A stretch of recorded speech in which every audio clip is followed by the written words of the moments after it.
Bom dia a todos. Eu queria agradecer à Escola de Contas pelo convite e queria agradecer a presença de todos os senhores que se encontram aqui nesse momento. Bom, hoje vamos falar sobre o papel do Ministério Público na análise das contas municipais, certo? É, o Tribunal de Contas, ele basicamente trabalha com dois tipos de contas públicas.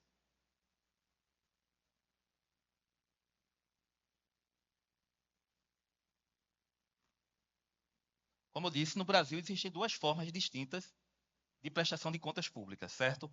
E para quem não é da área, é comum que se tenha uma certa confusão com esses dois conceitos. Mas são conceitos totalmente distintos que hoje a gente vai tentar explicar para vocês.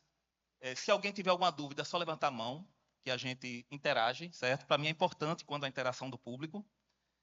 E vamos responder algumas perguntas hoje. Por exemplo, como a decisão do Tribunal de Contas pode impactar na elegibilidade do prefeito?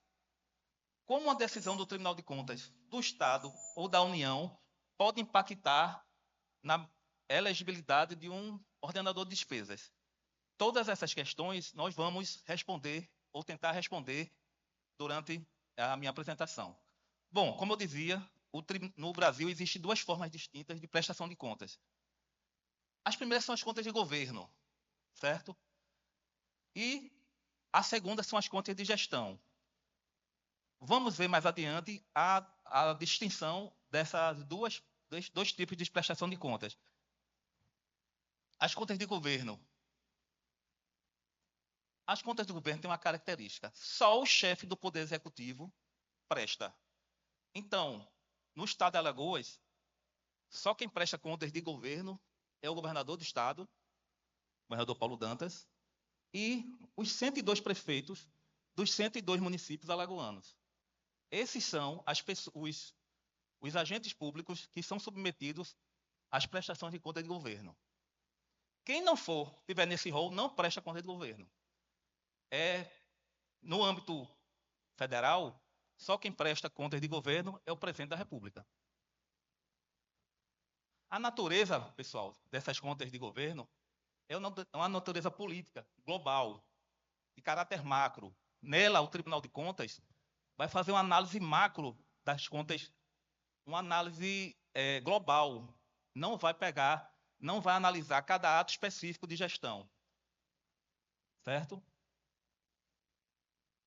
O objeto é a demonstração do cumprimento do orçamento, dos planos de governo, das políticas públicas, como bem disse o Diego. Aliás, o Diego já adiantou metade da minha palestra, viu? O que for repetitivo, eu vou passar mais. Pretendo terminar antes e reitero, quem tiver alguma dúvida, vamos interagir, que eu quero que os senhores saiam daqui com esses dois conceitos totalmente assimilados.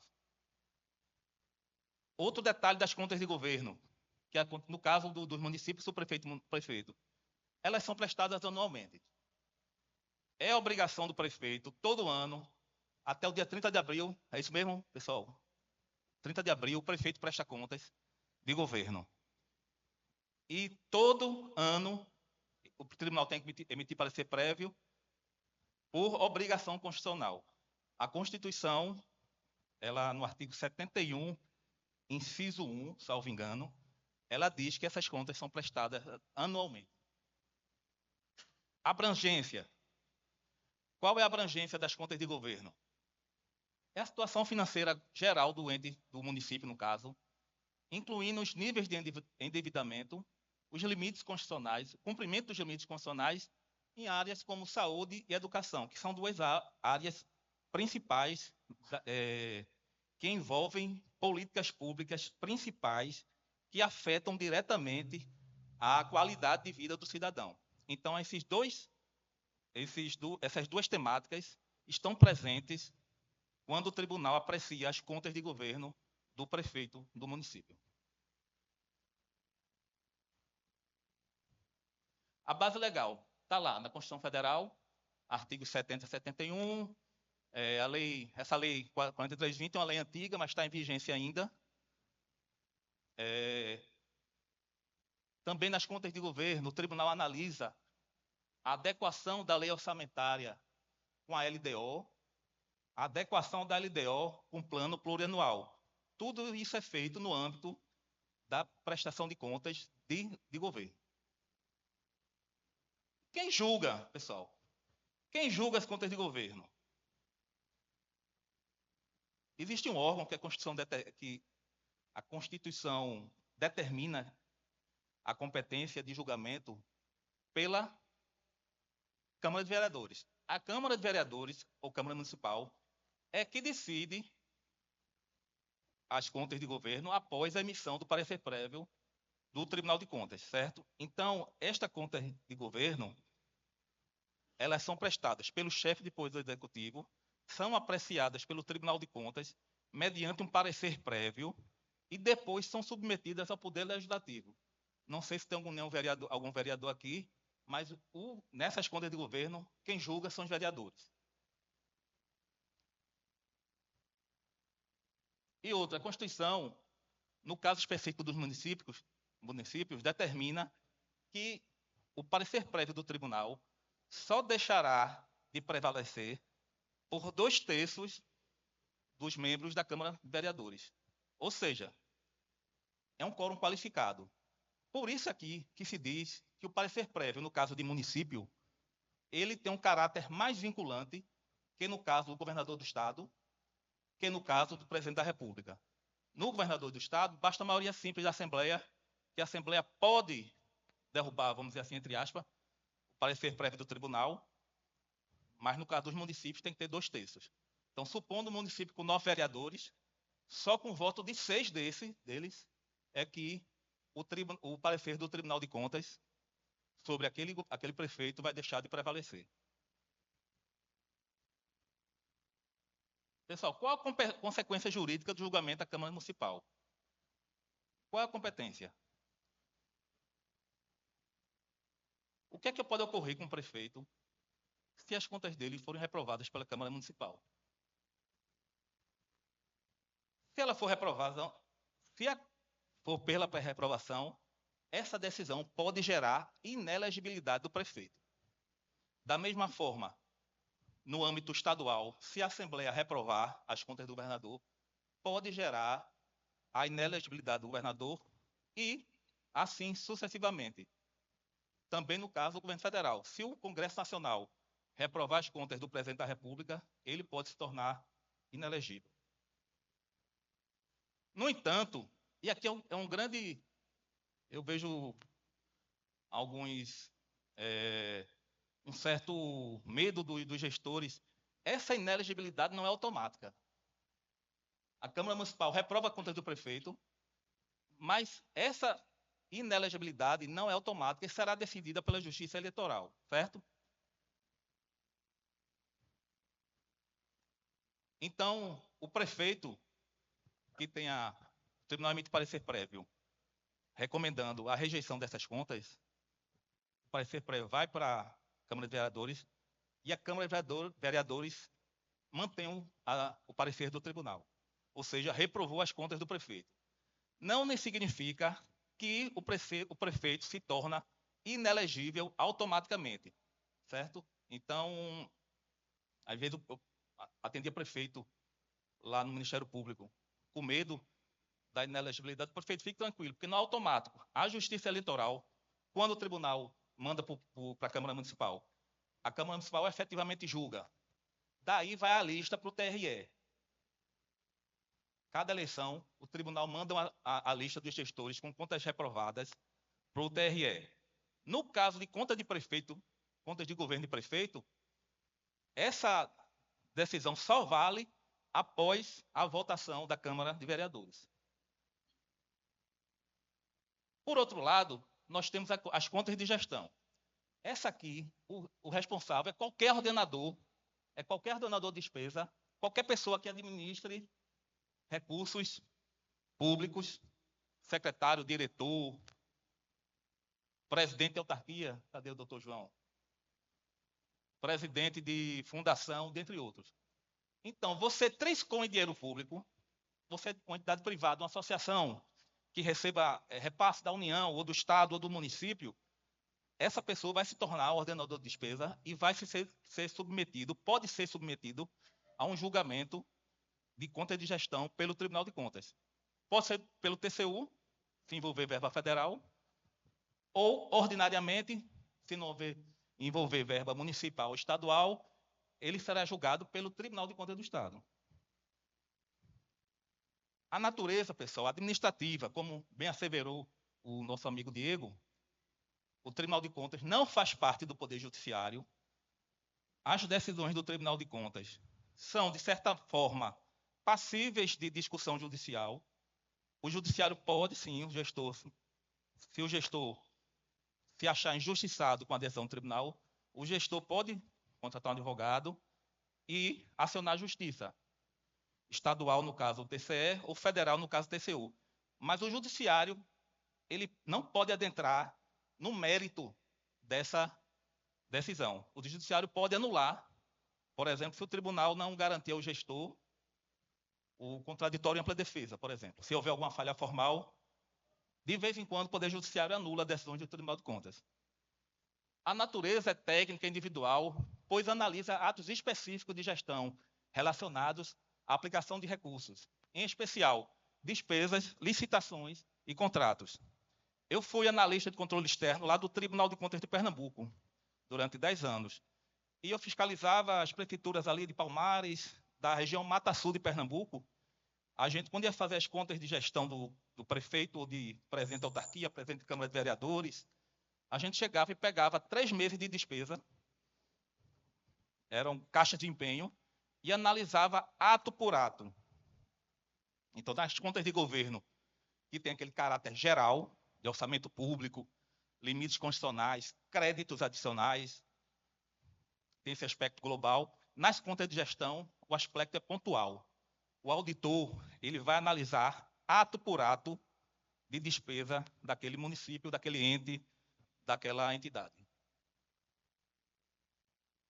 O objeto é verificar a correta utilização dos recursos públicos, bens e valores, inclusive em caso de perda, extravio ou irregularidade que cause prejuízo erário.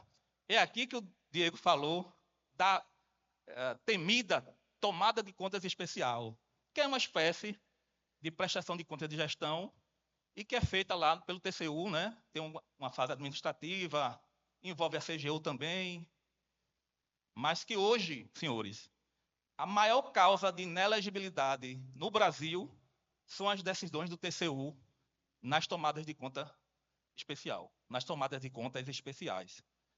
É a principal causa de inelegibilidade no Brasil. Aqui, a periodicidade varia de acordo com o Estado, de acordo com o tribunal. Porque imaginem, Diego, se o Tribunal de Contas da União for ter que apreciar todas as contas de gestão de todo gestor de Instituto Federal, Universidade Federal, autarquia, INSS, enfim, não tem como nenhum Tribunal de Contas, nem o da União, que é o mais estruturado, nem o Tribunal Estadual mais estruturado tem condições de analisar a prestação de contas do comandante do Corpo de Bombeiros, do comandante da Polícia Militar. Então, essas contas são prestadas e o tribunal deixa essas contas em banho-maria e só vai analisar profundamente aquelas contas que entrarem numa matriz de risco. Ou seja, se o município ele recebe visitas constantes da Polícia Federal, da CGU, esse município entra no radar dos tribunais de contas. Se o município ou poder ou qualquer outro órgão, entidade, tem um histórico de irregularidades, essas contas de gestão entram, elas são prestadas e são analisadas. Aqui, pessoal, a abrangência das contas de gestão, não sei se tem algum ordenador de despesa aqui, mas se tiver, preste atenção, porque eu tenho quase 30 anos de serviço público. E, graças a Deus, em nenhum desses 30 anos eu fui ordenador de despesa. Nem membro de comissão de licitação. Porque eu vou dizer aos senhores, Também não. Mas o prefeito, ele pode ser ordenador de despesa ou não, depende da prefeitura. Geralmente, por exemplo, o presidente da República, ele não ordena a despesa. Ele só presta contas ao Congresso e ao TCU. É muito difícil, o presidente tem muito o que fazer, né? O governador do estado também. Nos municípios, o prefeito pode acumular as duas funções de gestor geral do município, como agente político, conta de governo, e como ordenador de despesa. Aí ele presta duas contas. A de governo, que é apreciado pelo tribunal e julgado pela Câmara, e a de gestão, que é julgada pelo tribunal. Pessoal, alguma observação, alguma... Pois não?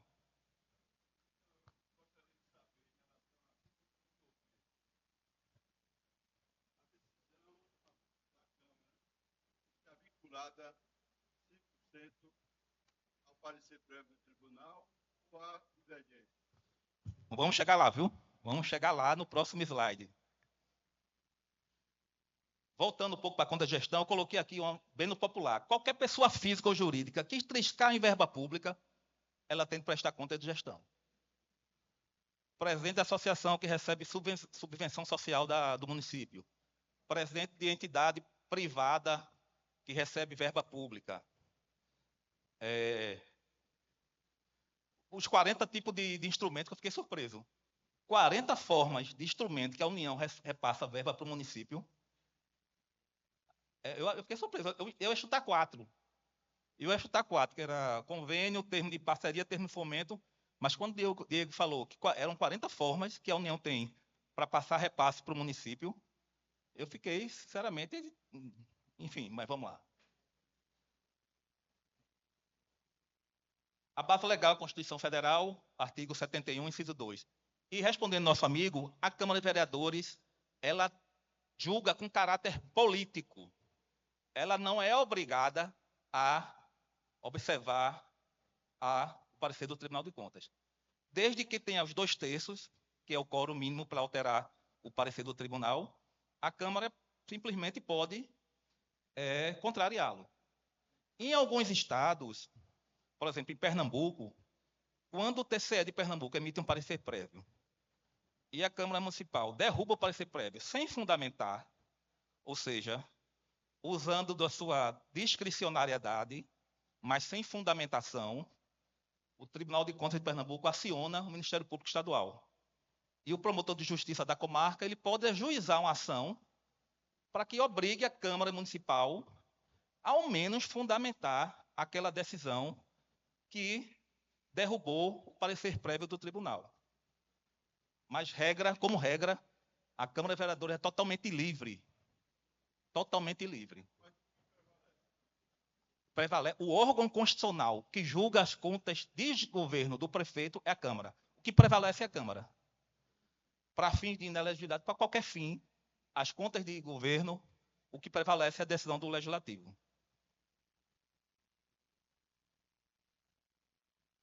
Quem julga as contas de gestão? Aqui o sistema é totalmente diferente. Conta de governo, quem julga é o Poder Legislativo.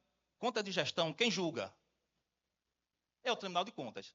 E aqui o Tribunal de Contas age independentemente do Poder Legislativo. Aliás, na teoria, o Tribunal de Contas pode até reprovar as contas da Assembleia Legislativa do Estado, da Câmara de Vereadores de Maragogi. O TCU pode reprovar as contas do Senado Federal, da Câmara de Deputados. Quando o tribunal julga contas de gestão, ele julga independentemente do Poder Legislativo. Por isso que quando eu escuto alguém falar, alguém da área de controle externo, como eu sou, como alguns de nós somos, dizer que o Tribunal de Contas é um mero auxiliar do Poder Legislativo, isso me dá um desconforto. Porque se você reparar do artigo 71 da Constituição Federal, tem lá uns 9 incisos com as competências do Tribunal de Contas. Apenas um primeiro inciso, que são as contas do chefe do Poder Executivo, o Tribunal de Contas realmente é um órgão auxiliar. Todas as outras competências o tribunal faz por direito constitucional próprio.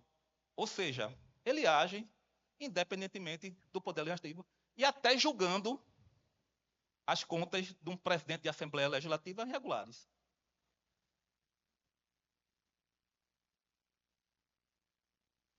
Quais consequências? As consequências jurídicas aqui são mais pesadas para o gestor. As consequências jurídicas, o Tribunal de Contas pode decidir pela regularidade com ressalvas, ou pela irregularidade de contas. E, se consideradas irregulares, esse julgamento pode ensejar a aplicação de multas e eventualmente, ressarcimento ao erário.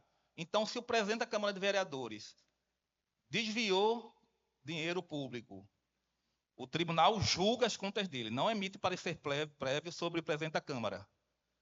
E se verificou que o presidente da Câmara desviou dinheiro público, o tribunal condena o vereador, presidente, a devolver aquele valor acrescido de uma multa, que vai variar de acordo com o regimento interno, mas pode ser até 100%, ou a lei orgânica de cada tribunal, mas pode ser de até 100%. Ou seja, se o vereador desviou 10 mil, ele vai ser condenado a devolver os 10 mil, atualizado, e vai ser penalizado com uma multa de até 10 mil.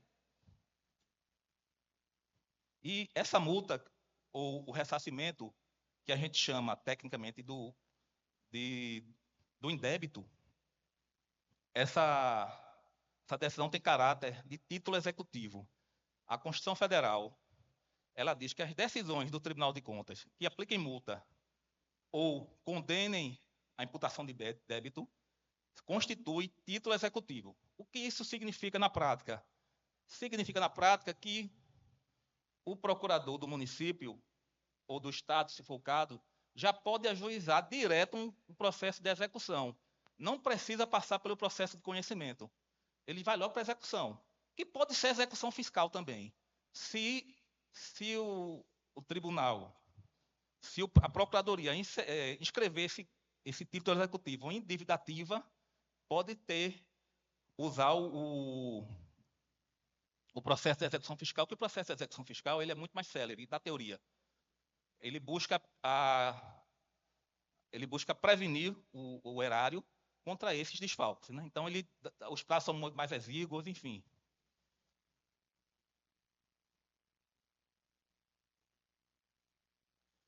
Pronto. Aqui, a consequência eleitoral do ordenador de despesa, secretário municipal, presidente da autarquia, também não é automática.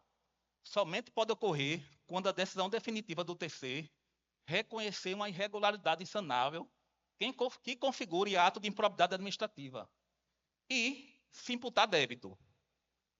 Então, o tribunal condena um gestor municipal imputando débito, aplicando multa.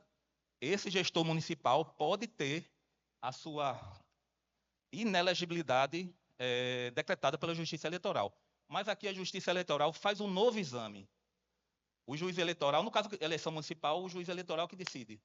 O juiz eleitoral, o promotor eleitoral, no caso, vai ajuizar uma daquelas ações eleitorais e o juiz eleitoral ele vai decidir se aquela decisão do tribunal se enquadra em regularidade insanável que configure o ato doloso de improbidade administrativa. Aí sim o gestor vai estar inelegível. Ainda nas contas de gestão. Se as contas de gestão forem julgadas apenas com multa, mas sem imputação de débito, não gera inelegibilidade do ordenador de despesa. Isso é uma alteração relativamente recente da Lei Complementar 64/90, que é a Lei de Inelegibilidades. Aqui tem uma situação, o prefeito como ordenador de despesa. Como eu disse, o governador, o presidente da República, não são ordenadores de despesa. Eles delegam para os secretários. Nos municípios, quando o município é pequeno, não sei o caso de Maragogi, mas nos municípios menores, o prefeito normalmente acumula a função de agente político máximo, que é o prefeito municipal, e também como ordenador de despesa. Esse prefeito ele vai gerar duas prestações de contas no tribunal. Uma conta de governo e outras contas de gestão. Como vimos, no caso de prefeito ordenador, as contas de gestão só geram inelegibilidade se for chancelada pelo legislativo. É a única exceção. Qualquer outro gestor público que tiver as contas rejeitadas por ato de improbidade e que gere dano horário, as contas podem gerar inelegibilidade, independentemente da Câmara Municipal. Mas se for o prefeito, vai para a Câmara Municipal também, certo? E outra, o TCU, quando julga uma tomada de conta especial, ele está fora dessa sistemática. Já gera a adesão do TCU, não precisa passar pelo crivo da Câmara Municipal. Porque aí estamos tratando de verba federal, e a verba federal ela tem uma disciplina distinta das verbas estaduais e municipais. Pessoal, alguém quer fazer algum comentário, interagir? Não? Então, prossigamos. Bom, tudo isso, todo esse rodeio todo, foi para a gente chegar no que realmente importa. Como é que esses processos, no caso, contas de governo, como é que esse processo ele tramita no Tribunal de Contas? Toda essa introdução, separando os regimes jurídicos de cada uma dessas contas, foi feito para a gente chegar nesse ponto aqui. Primeiro, o processo ele é enviado via eletrônica, né? Hoje em dia, se eu estiver errado aí, pessoal, pode me corrigir, viu? Antigamente era um processo físico, hoje em dia é tudo eletrônico, é tudo pelo sistema. São servidores públicos cadastrados que alimentam o sistema. O tribunal tem uma resolução e tem um manual sobre a prestação de contas. É uma infinidade de documentos que o prefeito tem que mandar. É um processo complexo, não é simples. As contas do prefeito são encaminhadas ao TCE dentro do prazo legal, ou seja, até o dia 30 de abril do exercício subsequente. O processo é autuado e já nessa fase inicial ocorre a distribuição para um conselheiro relator. Em Alagoas, os relatores são por grupos regionais. Não é isso, o pessoal da área técnica? É sorteio. Mesmo no prestação de contas? Pronto. Então, hoje, o processo de prestação de contas chega e é sorteado um relator, que pode ser qualquer um dos 7 conselheiros, salvo o presidente. O presidente não relata. Então, o processo é relatado por um dos 6 que sobram. Depois, esse processo vai para instrução pelos auditores de controle externo. Os auditores são, se a gente for fazer um paralelo com o processo penal, os auditores seriam os delegados. Eles fazem toda a investigação, apuram todos os documentos, analisam os balanços, os auditores avaliam o cumprimento da PPA, LDO e LOA e a compatibilidade com essas leis, porque a Constituição diz que a LDO tem que ser compatível com a PPA e a LOA tem que ser compatível com a LDO e PPA. Os auditores, eles analisam a observância da lei de responsabilidade fiscal, aplicação dos mínimos constitucionais em saúde e educação. Estou lembrando aqui as contas de governo, essas contas macro, que só o prefeito presta. Os limites legais da despesa de pessoal. Os auditores também verificam a legalidade das leis autorizativas e decretos e aberturas de créditos adicionais, a consistência dos balanços contábeis, orçamentários e financeiros, o resultado orçamentário do exercício. Após esse trabalho, que o tribunal segue uma sistemática, isso não é feito de forma aleatória. Existe um escopo que todos os auditores seguem. Que não é feito da cabeça do auditor, ele segue uma métrica para que todos os municípios sejam analisados, tenham as contas analisadas da mesma forma, certo? Após a análise é feito um relatório preliminar. Depois, aqui também vigora o princípio do contraditório da ampla defesa. O prefeito tem que ser intimado, notificado daquele relatório preliminar para exercer ou não obrigado também. Se o prefeito chega com um relatório que não aponte nenhuma irregularidade, não vai se defender de quê, né? Mas ele é obrigado a ser notificado para poder apresentar ou não essa contraditório. O processo volta para os auditores para análise dessa defesa. Se houver defesa, os auditores analisam os argumentos e podem acatar ou rejeitar de maneira fundamentada. Tudo no controle externo, pessoal, é feito de maneira fundamentada, principalmente quando é uma sanção, quando é uma punição. Quando é para julgar regular, a fundamentação pode ser um pouco mais concisa. Mas quando é para condenar, para imputar débito, aplicar sanção, o auditor de controle externo, o procurador de contas e o conselheiro têm que gastar mais caneta, né? Para poder justificar aquelas penalidades. Então, se os auditores, eles analisam a defesa, podem manter ou não as irregularidades e justificam. Aí temos o relatório conclusivo, o relatório definitivo da auditoria. Se não houver defesa, aquele preliminar se converte em definitivo. Porque não houve defesa. Pronto. Depois disso, o relatório definitivo segue ao MPC com despacho do diretor na unidade técnica. Aqui é encerrado a instrução.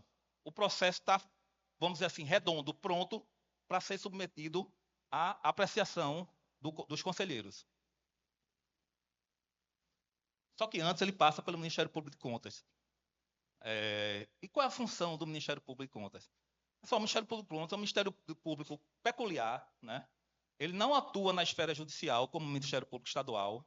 Ele atua só perante o Tribunal de Contas. É um concurso à parte e a Constituição meio que garante uma certa igualdade de tratamento entre os membros do Ministério Público de Contas com os membros do Ministério Público Estadual. O MPC emite um parecer opinativo. É opinião, gente. A gente não vincula a nossa opinião da mesma forma que os auditores fazem um relatório. O MPC pode concordar ou não, lembrando que se discordar deve ser de maneira fundamentada e, em regra, a gente tende a manter o relatório de auditoria.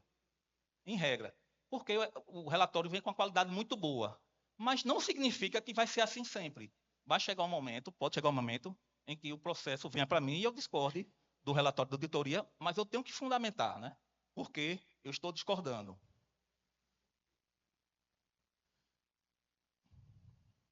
Aqui, caso concorde com o relatório da auditoria, caso o procurador, ele pode usar os fundamentos. Não precisa inovar. Aqui, a gente tem que ser célere. Se for para concordar, pode usar os fundamentos. Da mesma forma que o conselheiro, quando for apreciar as contas, ele pode usar os fundamentos da auditoria e os fundamentos do Ministério Público de Contas. Caso divija, deve apresentar a fundamentação própria, explicando as razões de fato e direito da não concordância, né? Pronto, apreciado o processo no Ministério Público de Contas, aí o processo está pronto para apreciação.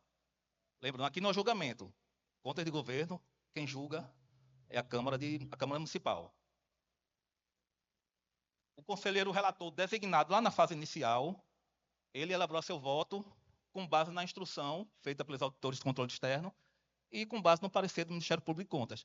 Mas todos esses dados aqui são opinativos. O conselheiro ele vota de acordo com a sua consciência, né? O plenário TCE delibera e aprova a emissão do parecer prévio sobre as contas de governo. Após a aprovação, após a apreciação, seja pela aprovação, seja pela rejeição, aí o tribunal tem que caminhar ao juiz natural desse procedimento, que é o Poder Legislativo Municipal. Aqui o parecer prévio, voltando àquela questão que eu fui abordado ali pelo nobre amigo. Aqui o parecer prévio é enviado à Câmara, que tem competência final para julgar politicamente as contas do prefeito. O que quer dizer isso, politicamente? Quer dizer que é um juízo totalmente discricionário. Por mais que o tribunal aponte irregularidades, a Constituição quis prestigiar o Poder Legislativo quando disse que o julgamento é político. Por outro lado, pode ser que o prefeito seja o melhor que não tenha feito tudo corretamente, e a Câmara de Vereadores pode rejeitar por questões políticas. Vai ver que o prefeito não tem a maioria na Câmara, enfim. Essa análise política foge aos limites da atuação do Tribunal de Contas. Isso é com poder legislativo. Em Pernambuco, como eu disse, o TCE informa ao Ministério Público Estadual. O Ministério Público Estadual, se achar conveniente, o promotor ele vai questionar a Câmara de Vereadores ou não. Ele pode simplesmente arquivar também. Aqui, para afastar o parecer do TCE, a Constituição exige a maioria qualificada, que é de 2/3 dos vereadores. Quando o presidente falou que ninguém gosta de ver irregularidade em prestação de contas, ele não mentiu, não, rapaz, é a mais pura verdade. Quando chega uma prestação de contas lá, que vem o relatório dos auditores, tudo certinho, aplicação de 25% na educação, 15% na saúde, obediência à LRF, a gente chega e faz um parecer com gosto. E aqui o modelo que eu fiz já. Eu faço parecer, é uma peça técnica, jurídica, que eu analiso cada ponto que é levantado pelos auditores, e no final eu faço uns considerando, que é para explicar a minha opinião. Aí, isso foi um caso concreto, né? Considerando que o prefeito aplicou 27% das receitas de impostos na educação, percentual superior ao mínimo, que é 25%. Considerando que o prefeito aplicou 17% de impostos na saúde, percentual mínimo é 15%. Considerando que o prefeito observou os limites de total despesa de pessoal, que na lei de responsabilidade fiscal é 60% do município, sendo 54% para o Poder Executivo e 6% para o Legislativo. Considerando que foram respeitados os limites legais para abertura de créditos adicionais, em consonância com as leis do orçamento e leis posteriores e decretos. É muito comum a gente ver no tribunal um orçamento do município com autorização de crédito adicional no orçamento de 60%. Pessoal, 60% você tem uma autorização na lei orçamentária anual de abertura de créditos adicionais no valor de 60%, é um valor extremamente alto, né? Então, ele desconfigura aquele planejamento inicial que deve ser feito quando da elaboração da lei orçamentária anual. Considerando que foram respeitados os limites legais para abertura... está repetindo aqui. O Ministério Público de Contas opina, a gente dá uma opinião, pela aprovação das contas do governo prefeito, município X, referentes ao exercício financeiro de 2024. Pessoal, era isso que eu queria passar para vocês, como é que ocorre a tramitação desse tão importante instrumento. É aqui que o Tribunal de Contas, espero que numa fase próxima, a gente avalie políticas públicas como educação e saúde. Como assim? Como é que o tribunal vai avaliar uma política pública de educação e saúde? Os auditores podem fazer uma pesquisa nos sistemas e comprovar, por meio documental, que o prefeito ele conseguiu aumentar a quantidade de leitos que tinha no município, que o prefeito conseguiu aumentar a oferta de creche para as crianças do município, aumentou a quantidade de vagas, enfim. Então, a gente vê que aquele prefeito ele deu um toque que melhorou a gestão pública de maneira quantitativa e qualitativa. Ou seja, o prefeito merece um parecer prévio pela aprovação. Hoje, a gente não está fazendo esse trabalho ainda de avaliação dessas políticas públicas fundamentais, porque se o Tribunal de Contas conseguir fiscalizar bem saúde e educação, já vai o que 40% do orçamento do município, mais ou menos, né? 25% mínimo da saúde e 15% da educação, e políticas públicas que realmente agregam ao direito fundamental de todo cidadão brasileiro de ter educação de qualidade e uma saúde de qualidade. Algum questionamento, alguma dúvida, crítica? Pessoal, muito obrigado pela atenção. Estamos aí para qualquer coisa.